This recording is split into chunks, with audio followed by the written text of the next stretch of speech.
అందం వచ్చేది. ఆయన మనలో లేరు, కాకపోతే ఆయన పాటలు ఆయన మాత్రం లేకుండా ఎప్పటికీ సజీవంగా ఉంటే. మళ్ళీ పారి ఒకసారి గద్దరన్న పాట ఇందాం. అతని పాటలు వింటే మనకు ఆటోమేటిక్ ఒక చైతన్యం రావాలి. మళ్ళీ ఒకసారి పాడండి కదా.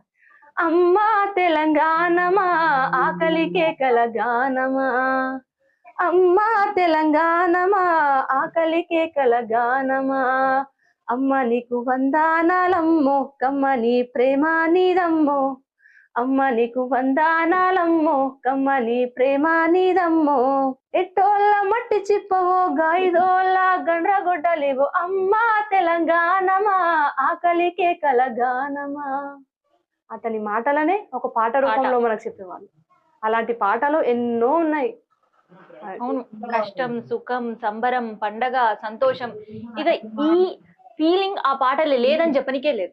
ఆయన పాట స్టేజ్ పైన వాడిన అనుకో వెంటనే కింద గలం అండ్ దాంతో పాటు ఆట రెండు కూడా కానొస్తుండే మాకైతే.